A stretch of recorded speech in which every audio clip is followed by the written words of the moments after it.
This is Monocle on Design, a show where we discuss everything from architecture and craft to furniture and graphic design. I'm Nick Manise. And I'm Maylee Evans.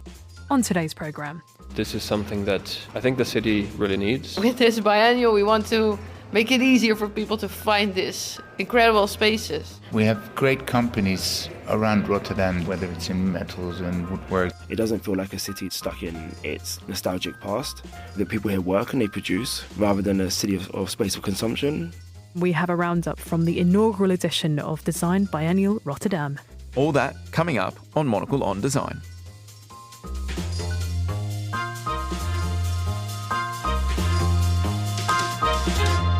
Hello and welcome to today's program. I'm joined in the studio today by this show's producer, Maylee Evans. Maylee, welcome. Thanks. To this side of the glass. You're fresh from the Design Biennale Rotterdam, which runs until the 2nd of March 2025. For this first edition of the show, participants were invited to respond to the theme, What's Real is Unfamiliar. Is that true? Was that your experience of it? It was really intriguing going through the city, and I think it's my first time to Rotterdam, and I think what a way to be introduced. I think it was an amazing way to get familiar with some of the spaces that maybe tourists wouldn't venture to, some industrial estates, for example. And again, to get a sense of the fabric of the city and a lot of the makers who are based in Rotterdam year-round, which was fantastic. You talking about the venues that you went to, workshops and industrial areas, that really does sound like a response to the theme. That sounds real and unfamiliar, which is, I imagine, quite eye-opening and quite a nice way to experience a city. I like your note there that it was a chance to actually see the people that worked in that city. It feels like it was less an international meeting point, but more a showcase of what's actually going on. And that's something that crops up in a couple of the interviews we'll hear in the programme today, as well as why the city's been able to foster this gun-ho approach. It's a place that people aren't afraid to just have a go at things and to be experimental, not be too worried about the result. It's about doing it and then learning from that. Brilliant. Well, let's hear a little bit more, I guess, about the reason this was established and the aims and ambitions. You spoke to the co-founder of the event. Yes, so first we're going to hear from Sarah Schulten. She's the co-founder of Design Biennale Rotterdam, and she explains why this was such a needed event in the city. There were so many designers that have their studios here. A lot of designers that I knew, and I was watching their work in Milan, and I had no idea that they were based in Rotterdam. We go a lot to international biennial, and we always love that with this you go to a city and you explore the city in a different way that you would go to places that you would normally not see. And we thought Rotterdam is the perfect city for this because, well, we are now at Bahnhof, one of the venues where we have an exhibition. And normally you would never get here because it's unexpected. And Rotterdam is a difficult city. In Amsterdam, you know where to go. It's beautiful everywhere. And in Rotterdam, you really need to find it. So with this biennial, we want to make it easier for people to find these incredible spaces. We wanted to start small, but we had more and more designers that wanted to be a part of it. I was going to say, you said start small. We've got over 100 designers, over 15 venues. Yeah. I don't know about small. No, it's absolutely not small anymore. And it's because of the enthusiasm from the people here around us. And everybody wanted to do something. What we have in the exhibitions is collectible design. With every decision we make, we think, is it still design or are we leaning more towards architecture and art? And I think it's not necessary to create these boundaries because why would you? The theme this year is What's Real is Unfamiliar. There's an emphasis on experimental, speculative design. Why did you want this to be the focal point for this first edition? What kind of message are you trying to send about Rotterdam and its design scene? We go to fairs and biennials all the time, and there's a lot of very important and urgent themes, but I am always doubting a little bit if it's real. It always feels a little bit nonsense. I also appreciate a lot what people are doing, so I don't want to be negative about it, but it feels sometimes, okay, you talk about sustainability, but hundreds of people flying here for this biennale, so is it really what you are trying to say? And we also don't pretend to have the truth here, but when we were starting to think about the theme, we said it has to be no bullshit. It has to represent what the city is about, no bullshit. Part of it is that it's local, But it has to have an international connection as well, because that's interesting also for local people. But we want it to be at the same time big in terms of the quality and niche. We have the opportunity to still be niche. I think that is what we want to make sure that people from London, wherever, they come here and also have Rotterdam as a destination where you can come for design. Sarah Scholten. Next, we're going to go to Wiener Central, and this is like a massive office building. It's sort of 5 minutes away from Rotterdam Central Station, so right in the centre of things.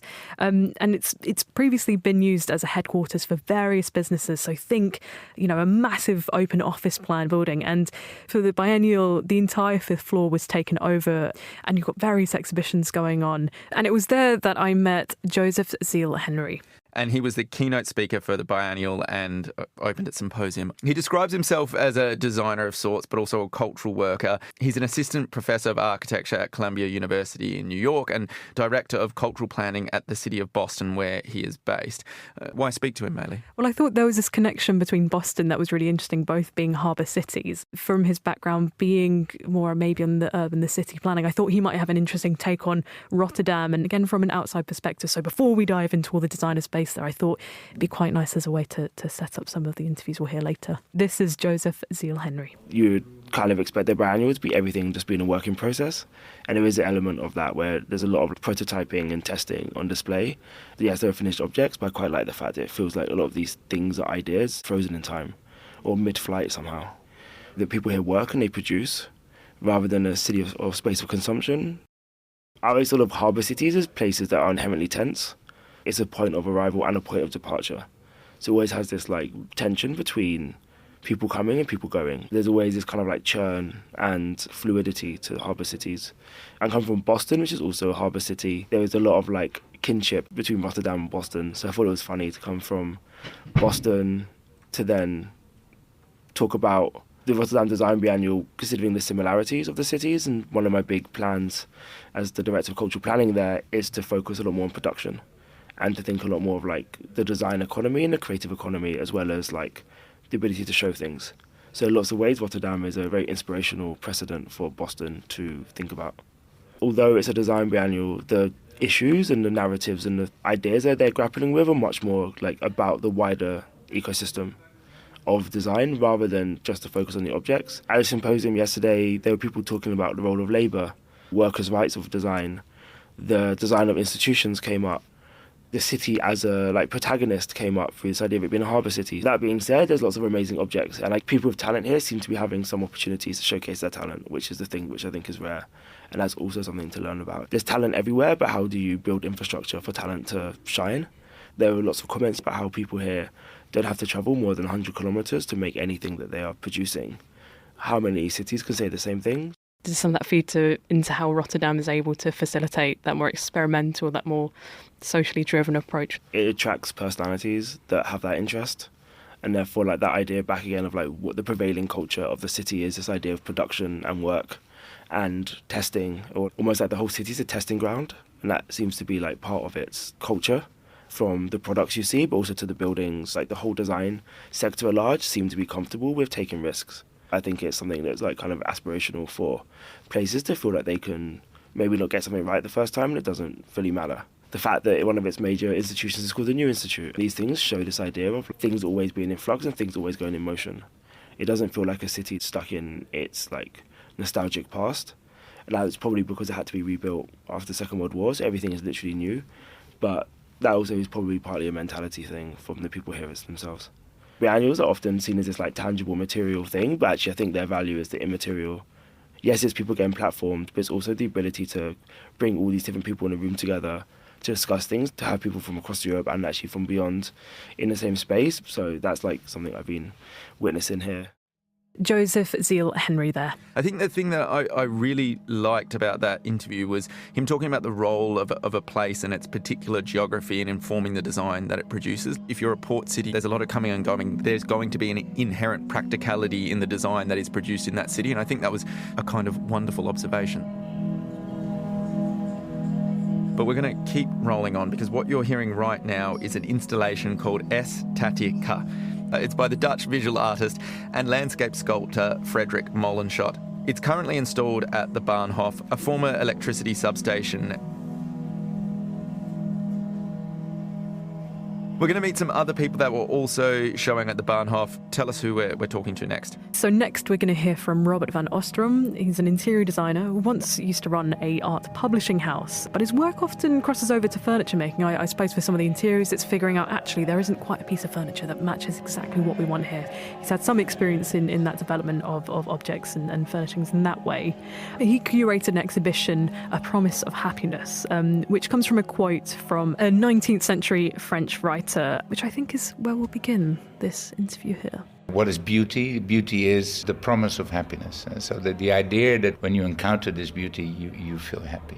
I curated these designers who most of them seem to work very much from the material and transforming the material in shape and form or into a new perspective, and then suddenly this new beauty appears. No deep layers of conceptualism. It's more about the materiality and the form that it takes, or the color, and how they go about doing that.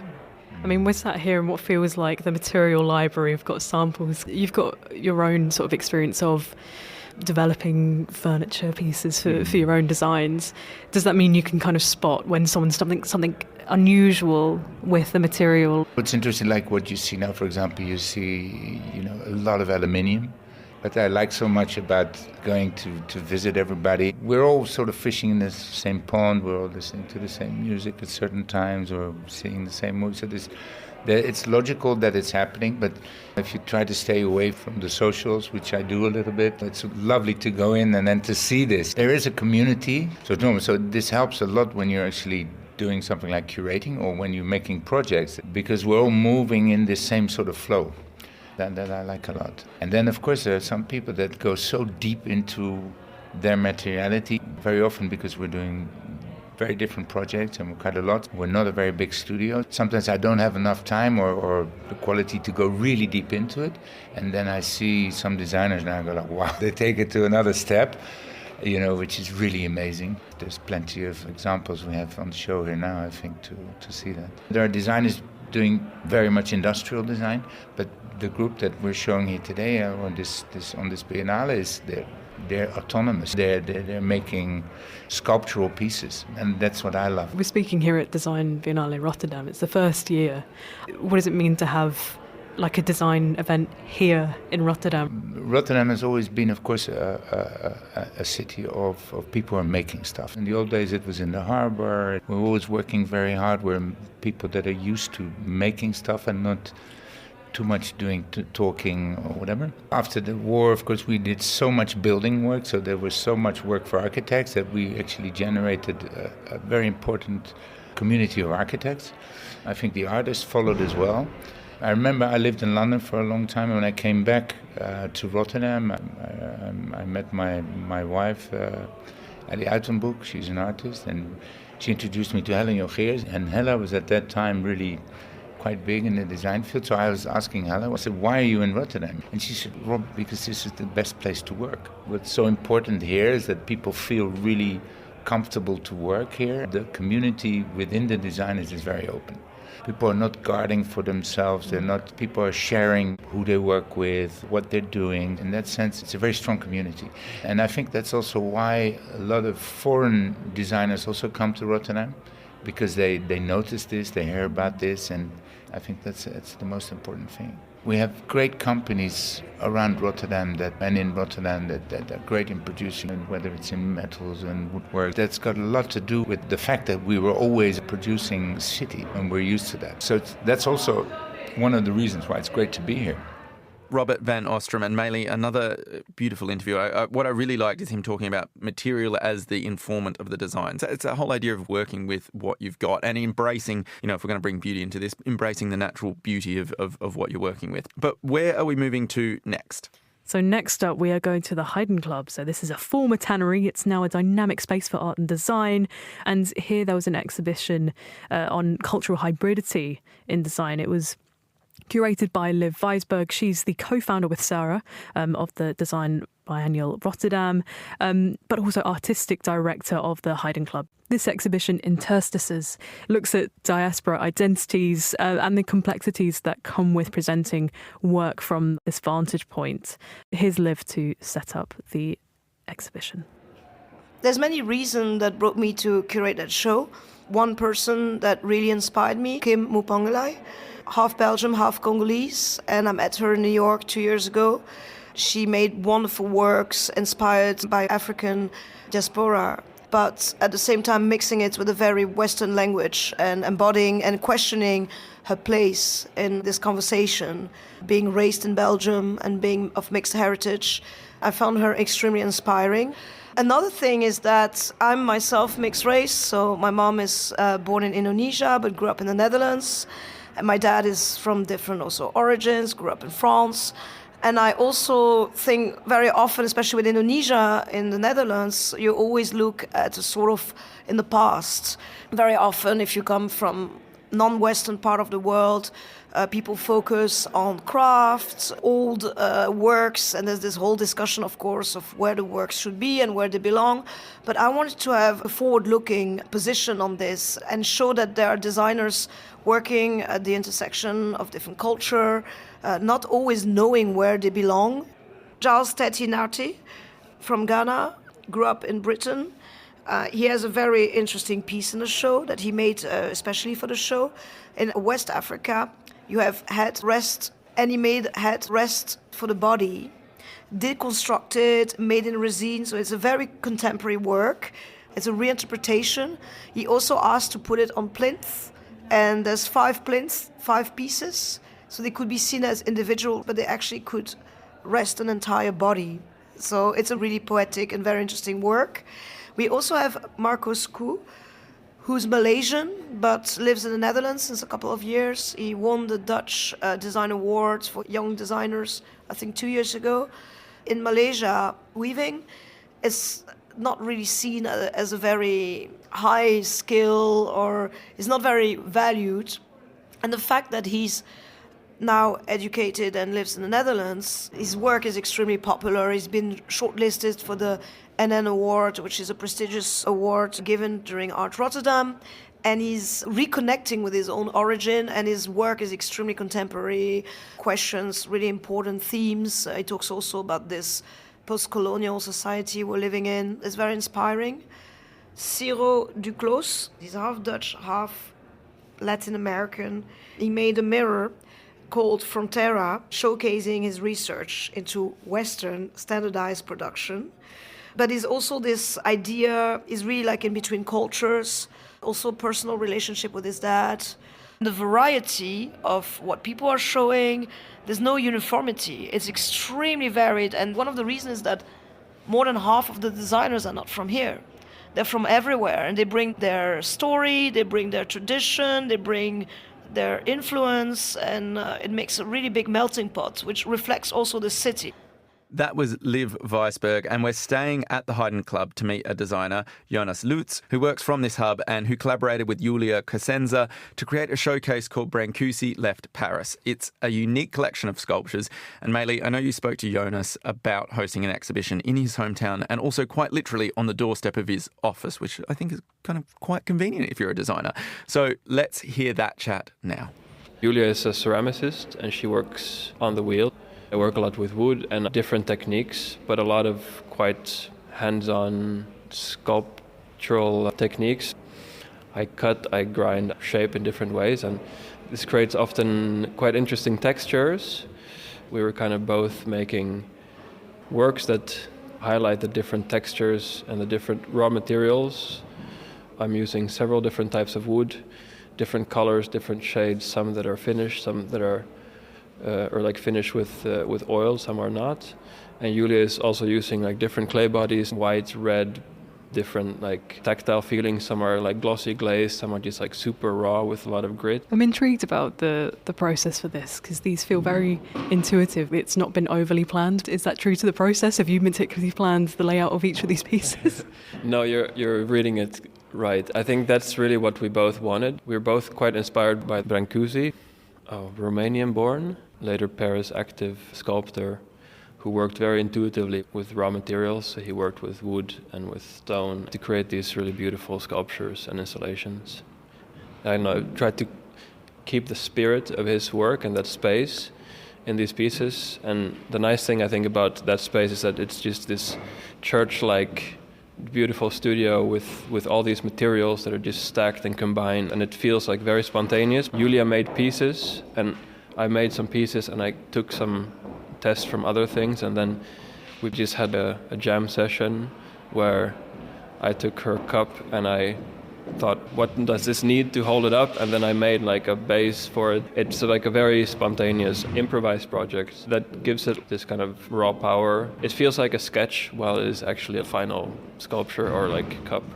What is it like to have an event here? Rotterdam has become like a real hub for designers to work and live. So there's a lot of really great people active here, but there's not really much of a highlight put on this kind of part of the design scene in Rotterdam. The Biennale is trying to address that and to like invite people here to see what's actually going on. And this is something that I think the city really needs and was missing before. Here I'm literally 5 meters from my studio. It couldn't be more practical for me just to place my work outside my door. So it's a good commute. That was Jonas Lutz talking to Maylee Evans, who is bouncing all over Rotterdam. And what you're hearing now is the sound of an installation in a completely different place. Maylee, fill me in. Yes, so what you're hearing is the sound of a ballpoint pen very slowly making its way across the page, almost printing an image the same way you'd expect, a cartridge of ink to do. And this was part of an installation at the Kattenhuis, which is a cultural association. This was out in the more industrial part of the city, and a series of exhibitions were being held there exploring technology, AI and production in design.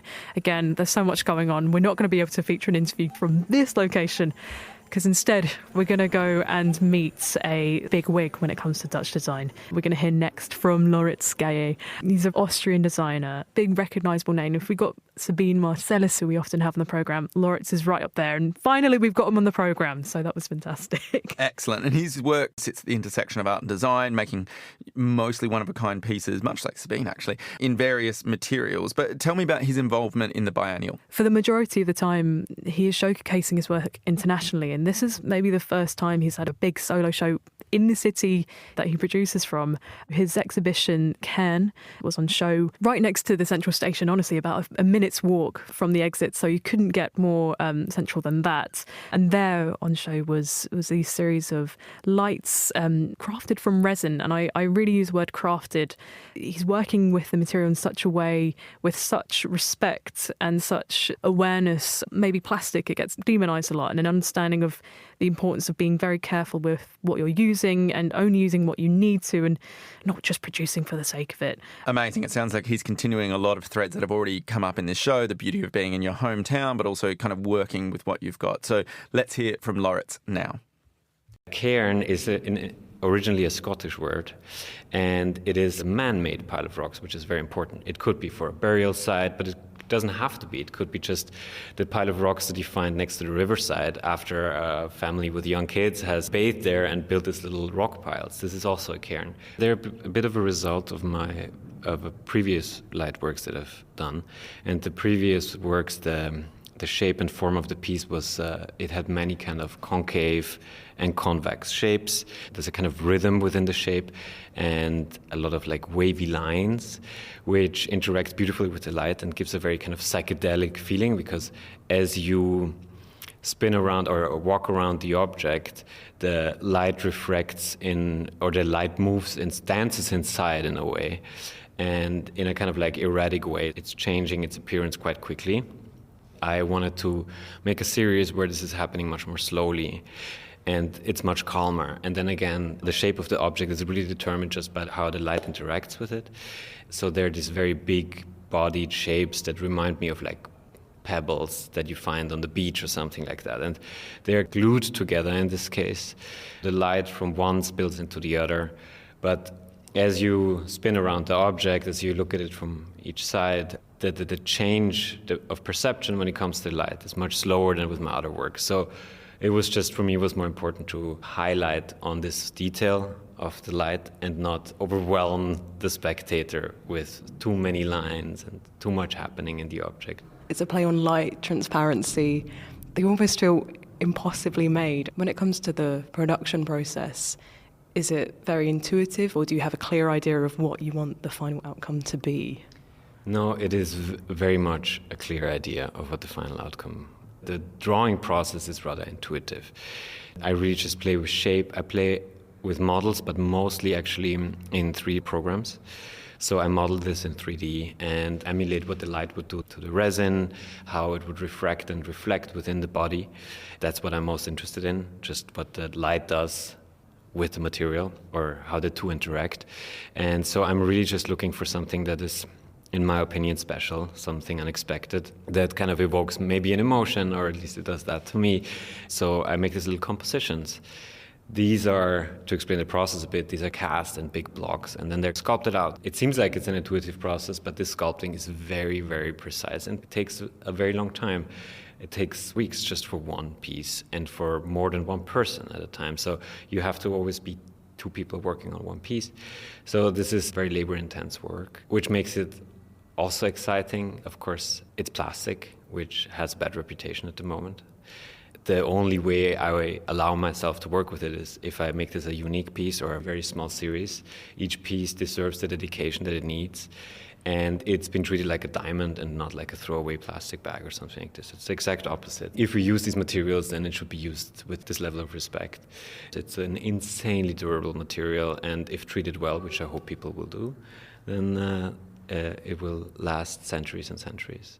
Laritz Gallet there. Now we're heading over to a partner venue called Store Projects. We've had the London counterpart of this initiative on the show before, but as a refresher, it's an association of artists, architects and designers working between London and Rotterdam with the aim of supporting young people by showing them pathways into the design industry. So it's a beautiful initiative. Meili, tell us a little bit about what they're doing in their other home city. Yes, so much of their programming is similar to the London counterpart. It's a brilliant initiative where students are working alongside practicing designers and makers, showing them these are skill sets that are needed, this is a viable career, and you're creative and you can make things too. One thing to point out is that the objects that the young people produce are then sold in the shop to the public, with the students then receiving royalties. That's pretty special. I love an excuse to shop at a design store. So, an amazing initiative. Let's hear your chat with Store Projects' co-director, Tessa Hilzer, now. For the Rotterdam Design Biennale, we asked Rinke Joosten. She's a ceramics and glass designer based here in Rotterdam, if she wanted to do a collaboration with us. And she makes these really beautiful objects in glass that are made with ceramic molds. So you blow in clay. And we thought for the after-school clubs that we run here, that would be a really interesting collaboration because the students can learn about ceramics, but they also can go on an excursion to do glass blowing. We've made these really nice objects where the students made their designs in clay, and then we took that to Selma Hamstra, who is a glass blower here in Rotterdam. They got to blow it actually themselves, with help, of course, and we chose these funky colors. Yeah, and then we have also the work of the designer. Over there, we try to show a little bit of both, like the work of the designers, but also what the students do with the knowledge that they've learned from them. For the designer involved, what was their take on what the young people came up with, or their experience of working with glass and the process of making a mold? This is actually feedback we almost always get from our designers. They've been working with a certain method for a really long time and they have a lot of knowledge, but then when they work with the students here at Store, they always go home actually with a lot of new inspiration. Rinke Joosten has been doing these clay molds for quite a long time, but then she sees here that the students, they do it in their own way. And that also opens up for herself for new ideas again. One of our students, Chiara, the molds are usually made with the coiling technique. You build the mold up in that way, but she started to then also make a complete different shape with the mold. That's been really exciting, I think, for both the students and for the designer Rinke as well. Why is it important to have spaces like this that introduce students to making, to designing? There is like art and design in some schools, but a lot of them also don't have it at all. What you see is that, like, especially here in Rotterdam, it's a super diverse city, but it's not at all reflected in the creative industry. That's why we find it really important to keep offering these projects. We also often collaborate with musea here. We are right next to the museum park of Rotterdam. And last year, for example, we had some work there on show. And then you see here it's a very local project. So you see that the students walk there and they are just so proud that their work is already showcased at a museum. We're here in the store because you're part of the Design Biennale Rotterdam. What does that mean for store, also maybe for the young people that you're working with? For our students, it's really an amazing opportunity. We do always showcase their work here in Store. You're sitting here from the UK, like it's people from everywhere traveling here to see that. So it's a really amazing opportunity for them. Tessa Hausler there, and that is it for this whirlwind whip around the Design Biennale Rotterdam. Mei-Li, final thoughts, reflections, feelings? One thing to make clear to listeners is that the ambition and scale for an inaugural event was outstanding. I didn't even get to see all the different exhibitions going on, particularly with all the partner venues. There was just so much to see, and I really hope to see this event continue to grow and flourish. Those in the city were already on board. It'll be interesting to see how it develops, ways it can continue to tap into the existing infrastructure in Rotterdam and support that, and how those connections be made. Amazing. And I think for people across the globe, it's just a reminder to also celebrate the design that's taking place on your doorstep, the manufacturing that's happening there, and find a way to engage in it, bring it into your home, work with them, all of that sort of magnificent stuff. For those of you who are in Europe or the Netherlands, the Design Biennale Rotterdam runs until the 2nd of March 2025, so there's still time to check it out. It's in various venues across the city. But that's all for today's show. For more design stories, listen to our 5-minute midweek bonus show, Monocle on Design Extra, which airs on Thursdays. And if you enjoy print, then do pick up a copy of Monocle magazine as well. It's on all good newsstands now. Today's episode was produced and edited and co-hosted by Mei-Li Evans. Thank you, Mei-Li. You're very welcome. I'm Nick Manise, and you can reach me on nm@monocle.com. Thanks for listening.